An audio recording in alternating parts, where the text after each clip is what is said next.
Yo fui secuestrada hace 15 años, un secuestro muy desafortunado porque fue un error. Iban por una mujer que iba a estar en esa calle a esa hora, ese día. Y esa noche me dijeron que fue un error, pero yo les dije, suéltenme, yo sé correr, y me dijeron, no. Y me hicieron una pregunta que cambió mi vida y me dijeron, ponle un precio a tu vida. Lo primero que contesté es, mi vida no tiene precio. Si tengo que contestar esa pregunta, mátame.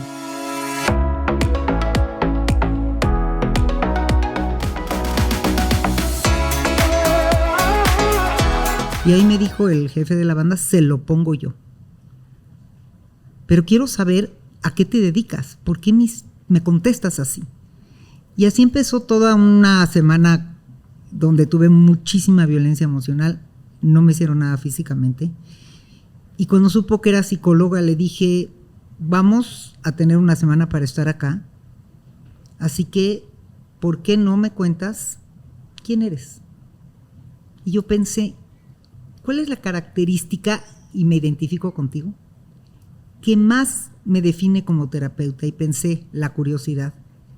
A mí las historias de vida me apasionan y por eso me dedico a lo que me dedico. Cada vez que yo veo a una persona frente a mí, me apasiona saber cómo tú llegaste a pensar y a ser quien eres. ¿Qué pasó en tu vida para que seas así? Y me hice esa pregunta. ¿Qué necesita un secuestrador para ser secuestrador? Y le empezaste a hacer preguntas. Y te las empezó a responder. Me las empezó a responder. Y le pregunté, ¿te puedo hacer una pregunta? Y me contestó, sí. ¿Por qué te dedicas a esto? ¿Y sabes cuál fue su respuesta? ¿Cuál? Nunca nadie en la vida, jamás le había interesado mi vida ni me había hecho esa pregunta. Y te la voy a contestar. Me la contestó una vida muy desafortunada. No justifica lo que hace. Pero a partir de ahí hice lo que sé hacer, tener curiosidad. Y yo veo en tu historia mucha curiosidad.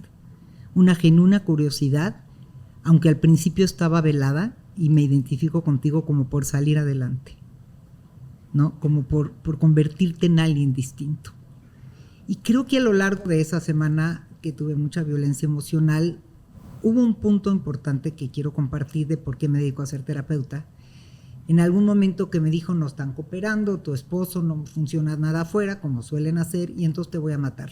Porque yo ya necesito acabar con este episodio y necesito traer a alguien más a esta casa y ya tenemos lista la siguiente víctima, esto ya se tardó mucho.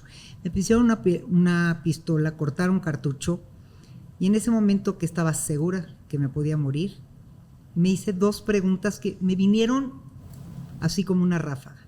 Si es el último minuto de mi vida, ¿qué me faltó por vivir? Y si salgo viva, ¿qué voy a hacer diferente? Y ahí prometí, a la segunda pregunta, que si salía viva y salía bien, iba a dedicar el resto de mis días a ayudar a la gente que vive experiencias traumáticas a recuperarse de ellas. Y como salí viva y salí bien, eso se convirtió en mi para qué. Y decidí que no solamente voy a hacer eso, sino que me voy a volver en una buenaza. Esa va a ser mi para qué de mi vida. Porque yo le tenía que encontrar una experiencia a haber estado en el lugar equivocado, el día equivocado, todo equivocado. Dije, yo le tengo que encontrar un para qué. Entonces hice una gran especialidad y ahora me dedico a eso y a la respuesta de por qué trabajo con tanto dolor. Es porque yo transformé mi dolor en una oportunidad de crecimiento. Mi vida sí es antes y después. Mucho cambié. La gente que me conoce dice soy otra persona. Porque ¿qué puede ser más duro que negociar tu libertad? ¿Qué puede ser más duro que estar en una experiencia límite en la que no sabes si vas a salir? Entonces, cuando yo veo a alguien enfrente de mí, no importa la historia que me cuente, no importa lo grave que sea la historia, yo veo el final. Esta persona, si llegó a mí, está sentada enfrente de mí, va a salir resiliente. Es mi misión. Entonces, yo no trabajo con el dolor. Yo lo que veo es que yo trabajo con resignificar historias. Resignificar historias.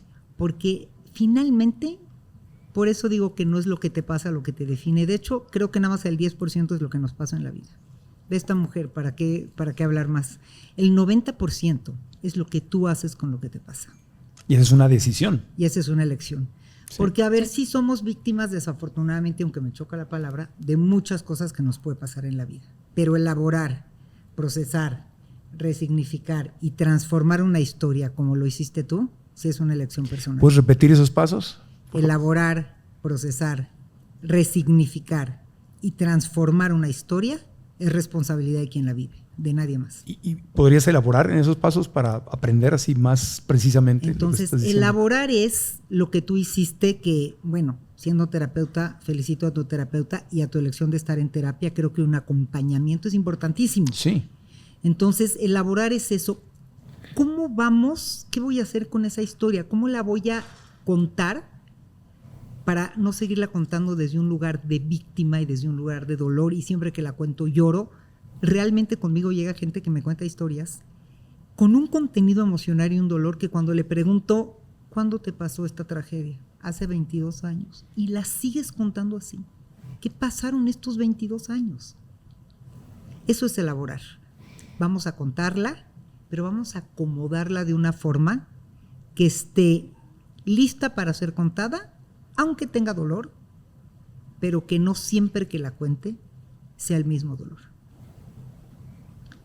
Eso es elaborar, okay. Y la vamos procesando. Procesar es, cada vez que tú cuentas algo, la mente es como un carrete de una película de cine. Sí. Cada vez que lo cuentas nunca se aprieta igual.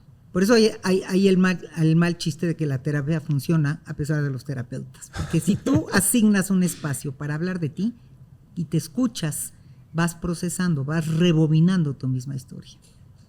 Pero ahora hay que resignificarla. Ese es el meollo. ¿Qué me digo de mi historia? Soy una mujer secuestrada. Soy una mujer que vive violencia. Mucha gente se define así. Y a mí me gusta mucho una frase que dice, nada ni nadie agota tu realidad. Tú eres más que lo que viviste. Yo soy más que una mujer secuestrada. Claro.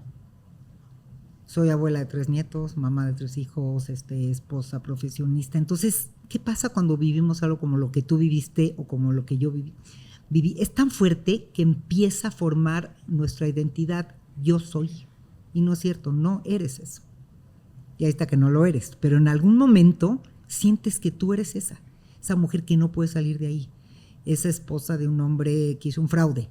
Y te olvidas de quién eres hasta que te pones los reflectores, ¿no? Así es. Entonces, es esa parte que nada agota tu realidad. Tú eres más que lo que viviste. Y esa es la parte de resignificar. La realidad se construye con una cosa, con lo que te dices a ti mismo. No existe la realidad. Lo que tú te cuentas de tu vida, eso es. Lo que dice Miguel Ruiz en Los 4 Acuerdos, ¿no? Que la realidad se crea por acuerdo. Así es. Entonces, ¿qué me voy a decir yo de mi secuestro? Que qué horror, que por qué salí, estaba yo corriendo para un maratón, es lo peor, que por qué salí a correr a esa hora, ese día, a esa calle, que nunca salgo ni a esa hora ni ese día a esa calle. ¿Por qué? Y entonces, los porqués te dejan desesperanzada. ¿Por qué? ¿Qué crees? La vida, buscamos justicia y la vida, en realidad, no es si la vida es justa o no. La vida es incierta. Entonces, hay que encontrar el para qué. Si yo tuve que haber vivido ese secuestro y haber estado ahí, ¿para qué? Y me dediqué muchos años de mi vida a encontrar el para qué tuve que haber vivido eso. Sí. ¿Para qué? ¿Qué tenía yo que aprender de mí? No te puedo decir que agradezco la experiencia y me conflictúa un poco como tus grandes maestros, porque fue una experiencia límite en la que pude no haber salido. Claro. Y fue una experiencia muy difícil de sobrevivir mientras estuve adentro. Los días son eternos. Es tremenda la experiencia. Entonces, me costaría trabajo decir que la agradezco, pero sí podría decir que agradezco en lo que me convirtió.